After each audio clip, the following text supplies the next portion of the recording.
శ్రీమాత్రే నమః. ఓం శ్రీ గురుభ్యో నమః. అందరూ ఎలా ఉన్నారు? నేను మీ రామకృష్ణ ఖాన్, ఆస్ట్రో న్యూమరాలజిస్ట్ని. మరి ముఖ్యంగా ఈ వీడియోలో మీకు తెలియజేసే అంశం ఏంటంటే, ఏప్రిల్ 1వ తారీఖు 2024వ సంవత్సరంలో సరస్వతి హోమం అనేది కూడా నేను తలపెట్టబోతున్నాను. ఈ సరస్వతి హోమంలో పాల్గొనాలంటే మీ పిల్లల యొక్క గోత్రనామాలు మాకు పంపించినట్టయితే కేవలం చదువుకునేటువంటి పిల్లలు మాత్రమే, చదువు కంప్లీట్ అయినటువంటి పిల్లలు మాత్రమే ఈ సరస్వతి హోమం జరిపించుకుంటే, ఇప్పుడు చదువుకున్నాడు, బీటెక్ వరకు చదువుకున్నాడు, బీటెక్ చదువుకున్న తర్వాత విదేశాలకు ఎంఎస్ మాస్టర్స్ చేయడానికి వెళ్ళాలి.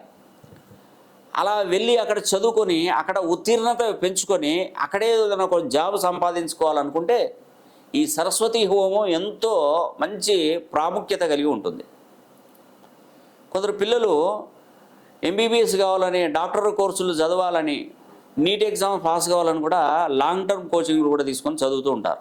ఐఐటి నీట్ ఎగ్జామ్స్ కోసం వాళ్ళకు 1 మార్కు 2 మార్కులలో మిస్ అయిపోతూ ఉంటుంది.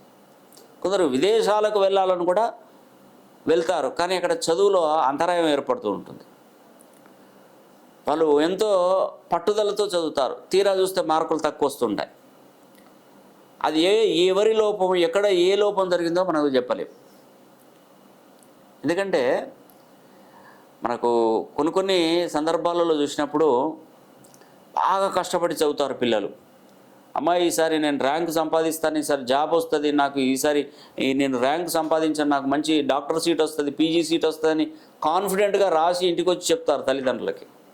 తీరా ఆ ఎగ్జామ్స్ రిజల్ట్స్ చూస్తే ఆ ఎగ్జామ్స్ రిజల్ట్స్ ర్యాంక్ ఎక్కడో పడిపోతుంది.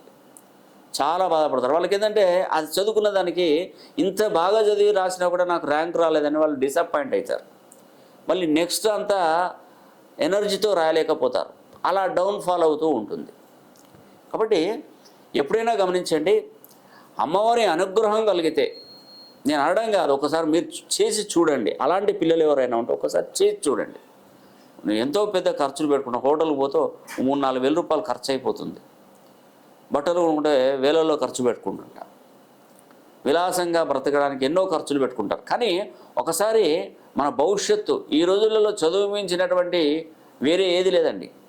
చదువు ఉంటే అన్నీ మన కాళ్ళ దగ్గరికి వస్తాయి. అలా మన పిల్లలకి మంచి చదువును కనుక మనం ఇప్పిస్తే, పిల్లలకి ఆస్తులు కాదు ఇక సంపాదించేది, చక్కటి సంఖ్యాబలం ఉన్నటువంటి పేరును ఒకటి కరెక్షన్ చేసి ఇవ్వండి. ఈ యొక్క సరస్వతి హోమంలో జీవితకాలంలో ఒక్కసారైనా సరస్వతి హోమం జరిపించుకున్నటువంటి వారు తప్పకుండా అదృష్టవంతులు అవుతారండి.